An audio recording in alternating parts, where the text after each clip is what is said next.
Së dyti, nuk ka gjë më etike për një kuvend që do duhet i shërbej interesit publik, se sa t'i kthej kurrizin dhe të përbuz një njeri të korruptuar, një qeveri të korruptuar, një njeri që u paraqit këtu në këtë foltore, jo si avokat i interesit publik, po si avokat i aferës korruptive të inceneratorëve, avokat i aferës së tunelit Llogaras dhe avokat i çdo afere korruptive të kësaj qeverie. Në 30 minuta apo 31 minuta të fjalës së avokatit të inceneratorëve dhe avokatit të tunelit Llogaras, 15 minuta ja dedikoj mbrojtjes se si ne nuk do duhet bëjmë prokurorin ndaj Belinda Ballukut. Në fakt ne nuk bëm prokurorin ndaj zonjës së fjalë, thjesht sollëm në vëmendje se çfarë ka thënë prokuroria. Tani çdo shqiptar që e ndoqi zotrin parafolës, pyet mirë deputetët e opozitës nuk duhet ta bëjnë prokurorin, edhe pse se kemi bërë, thjesht cituam prokurorin, zonja është mbare pandehur dhe ky është fakt i njohur publik, po ty çfarë detyron të vish në këtë foltore dhe të bësh avokatin e një të pandehure për abuzim me fonde publike në vlerën e 50 milion eurove. Shqiptarët presin që ti të bësh avokatin e tyre. Shqiptarët presin që të zgjidhësh hallet dhe shqetësimet e tyre. Shqiptarët presin rritje reale të pensioneve, jo rritje sa që është vlera e korrupsionit të Belinda Ballukut vetëm në projektin e tunelit Llogaras. Pra japim për 670.000 pensionist 100 milion euro, ndërkohë që vetëm projektin e tunelit Llogaras provuar nga prokuroria si një aferë korruptive, vidhen të paktën 50 milion euro me letër. Se sigurisht vlera dhe tarifa e korrupsionit është shumë herë më e lartë. Vetëm në koncesionin e triportit të Vlorës i japim një koncesion 60 milion euro një pensionisti. Ja do të mjaftonin këto dy projekte tërësisht korruptive që ta kishim dy fish ato rritjen e pensioneve për pensionistët. Dhe për këtë jemi ne sot këtu.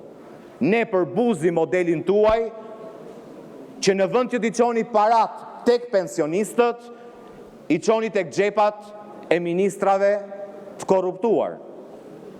Dhe sigurisht nuk ka gjë më etike se sa këtij veprimi që bëjnë këta pas meje, ti kthesh shpinën, ti përbuzësh dhe të ftosh çdo shqiptar që këtë model, që në vend që t'i çojnë parat për të rritur mirëqenien e qytetarëve, i çojnë tek xhepat e zonjës që është kraj Edi Ramës, duhet ta përbuzni. Nuk mund të ndodhë që 800 milion euro nga buxheti që na keni sjellë sot, ne t'ja besojmë një njeriu që është provuar, dhe siç tha dje, meqenëse si referoheni her pas here, komisionerja e zgjerimit e tyre, shqyr Zoti tha që u zbulua. Janë të gjithë të japur sekretar për luftën me fetarë marrën dëshkimin sipas ligjit. Se mund të ndodhte edhe që nuk zbulohet. Na prezantoi fjala vjen se nuk do shkonte në burg Viz Berberi, përgjigjes së pyetjes se kush përfiton, ku ndante zonja dhe ai punët e shtetit, ndoshta nuk do ishte sekuestruar telefoni dhe nuk do kishte ndalë as ndjesia e Belindës, as urdhri i saj për të anulluar një projekt që kushtonte më pak për ta dhënë dikujt tjetër me më shumë lek. Po shqyr Zoti që u zbulua dhe po e risjell ashtu siç është thënë, dhe sot qeveria shqiptare është e vetmja qeveri në rajon, dhe ky është i vetmi kryeministër në rajon dhe në Europë që ka zëvendës kryeministër, pra ka zëvendës tij një të pandehur për abuzim me miliona euro. Të dashur qytetar, sot me buxhetin e vitit 2026, qeveria nisi të bëj atë që di të bëj më mirë, t'ju ngop me lugën bosh, me premtime të mëdha dhe me propagandë shumë gjyrshe. Fjalët kyçet saj propagandi, dëgjuat edhe para 10 minutash, rritje, sukses, zhvillim, sinqerisht për të qeshur dhe për të qarë për cilin do që ka lexuar dhe analizuar buxhetin e shtetit. Këta mendojnë se disa prezantime me ngjyra mund t'i bëjnë shqiptarët të harrojnë realitetin ku jetojnë çdo ditë. Ndoshta kjo funksionon për patronazhistët, por jo për njerëzit e ndershëm që paguajnë faturat dhe koston e korrupsionit qeverisë. Sot do dëgjoni edhe nga ne si opozit fakte konkrete, sigurisht të kundërta me propagandën e qeverisë më të korruptuar në Europë. Sepse detyra jonë është të bëjmë transparencë dhe të kërkojmë llogari. Por le ta themi troç një gjë, të nderuar qytetar, ju s'keni nevojë për shumë shifra për të kuptuar se ky buxhet po ikën apo buxheti që po vjen nuk do të përmirësoj asnjë grimc si jetën tuaj. Nuk keni nevojë për analizën tonë për ditur që shërbimet nuk do të përmirësohen, që çmimet nuk do të ulen, që kursimet nuk do të rriten, që nuk jetoni më mirë nga njëri vit në vitin pasardhës. Megjithatë, më duhet them që në fillim se ky buxhet nuk ka dy të vërteta, një të qeverisë korruptuar dhe një të opozitës. Buxheti 2026 ka vetëm një të vërtetë. Në pjesën më të madhe e tij, ai do të menaxhohet nga Belinda Balluku, një e panderur nga prokuroria e posaçme për abuzime me fonde publike, dhe nga Edi Rama, pengu i saj bashkëpunëtor në korrupsion, fiktivisht në krye të qeverisë. Fare mirë, për lehtësi komunikimi, këtij buxheti mund të vendosim edhe një emër. Nga dosja 5D e korrupsionit Erion Veliajt në Bashki, kemi kaluar tek buxheti i qeverisë qendrore 2B i korrupsionit në qeveri. Qeveria dhe deputetët e saj po duan të na bindin se nuk i zë gjumi për të mirën e popullit. Veçanërisht Belinda ka net pa gjumë për shkak të shqetësimit që ka ndaj qytetarëve që janë pa bukë. Se janë munduar që të arrisin buxhetin, të rrisin investimet, të rrisin pagat, të rrisin pensionet. E keni të kotë. Teatrin e tuaj të shëmtuar me njerëzit, të cilët i vristi natën dhe i qani ditën, e zbulon vetëm një dosje, dosja e Spakut për tunelin e Llogaras. Aty është e akuzuar dhe marrë pandehur zëvendës kryeministre e Republikës së Shqipërisë, Belinda Balluku. Por palishmëria ka ndodhur sigurisht në ndiregjimin dhe drejtimin e kryeministrit Edi Rama. Kështu që na i kurseni këto sajesat e buxhetit më të madh që do të bëj shqiptarët më të lumtur. Shqiptarët kanë 12 vite që e kanë kuptuar që të vetmit që janë të lumtur nga buxheti i shtetit janë këta që shikoni këtu mbrapa. Buxheti që kemi përpara nuk është për shqiptarët, është për të ruajtur pushtetin e korruptuar të Edi Ramës dhe Belinda Ballukut. Të nderuar qytetar, ku të dëgjoni që Rama dhe Ballukut e tij në qeveri, po ju tregojnë sa mirë jetoni, tregojeni këtë dosje të Spakut. Është tuneli i Llogaras, ku vetëm në një tender të paracaktuar nga Edi Rama dhe Belinda Balluku janë zhdukur të paktën 50 milion euro. Ja çfarë i bëjnë buxhetit këta. E qepin sipas interesit xhepit tyre, jo sipas interesit të qytetarëve shqiptar. Sa për t'ju rifreskuar kujtesën, po citoj pjesë nga dosja e Spakut se si Belinda Balluku, zëvendës kryeministja e Republikës së Shqipërisë, ministra përgjegjëse për infrastrukturën, i trajton 190 milion euro nga fondet e qytetarëve shqiptar. Në orën 17:40, ministra Belinda Balluku i shkruan drejtorit Evis Berberi: mendojmë ta anullojmë, skualifikoj të gjithë, kam atë ndjesin time që nuk duhet. Në orën 17:51, drejtori Evis Berberi i shkruan ministres Belinda Balluku: e ke të frikshme atë ndjesin, kur e do.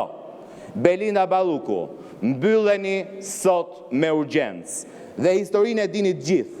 Tenderi u anullua. Në vend të ofertës 140 milion euro, u pranua disa muaj më vonë për të njëjtin projekt, oferta me vlerë 190 milion euro e turqëve të Belindës dhe të Edi Ramës.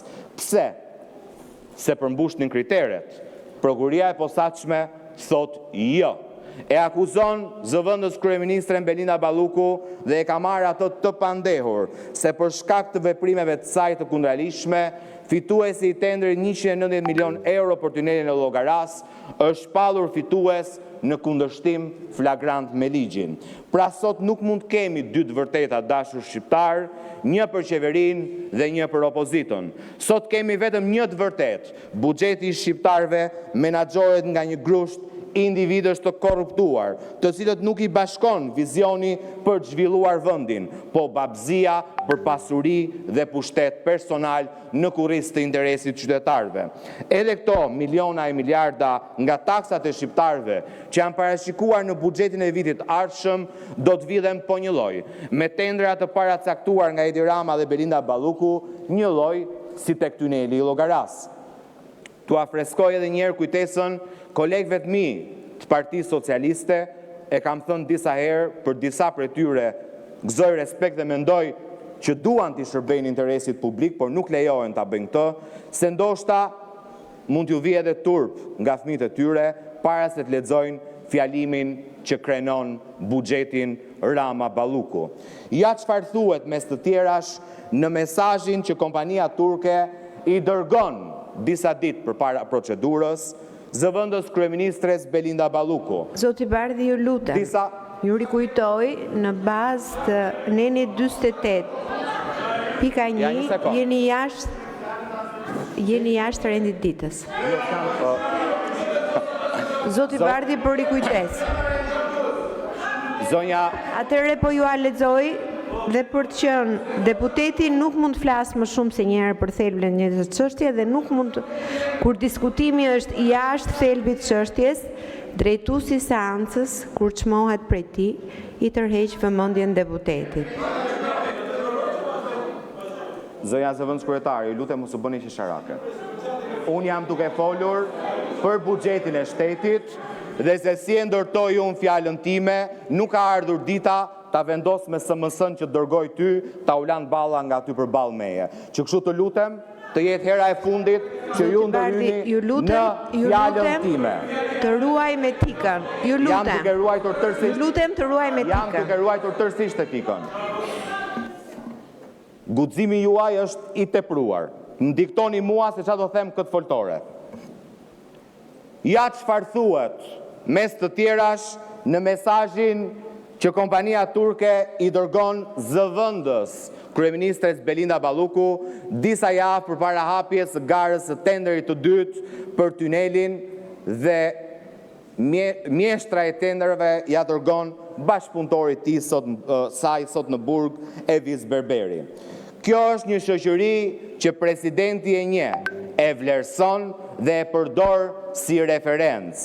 Si përfaqësuesit tanë në Shqipëri, ashtu dhe avokatët tanë në Shqipëri, po vazhdojnë punën dhe negociatat në lidhje me tenderin. Tenderi ndërkohë se shpall akoma. Në selin tonë në Ankara, inxhinierët tanë po përfundojnë dokumentacionin për tenderin dhe po vazhdojnë studimet e kostove. Përveç kësaj, në datën 18 gusht, ju kujtoj të dashur shqiptar, 3 javë përpara hapjes së tenderit, menaxherët e shoqërisë dhe inxhinierët tanë nga Turqia, vazhdon SMS-ja, do të vinë në Shqipëri për të parë trasen dhe vendin ku do ndërtohet tuneli, si dhe për të finalizuar detajet e projektit. Si shoqëri, ne do të jemi plotësisht gati për tenderin e Llogaras përpara datës së tenderit. A është tuneli i Llogaras rasti izoluar i abuzimit me fondet publike që as Edi Rama, as Belinda Balluku nuk i përllojnë vetë, por janë mundi dhe djersa e punës së 2 milion shqiptarëve.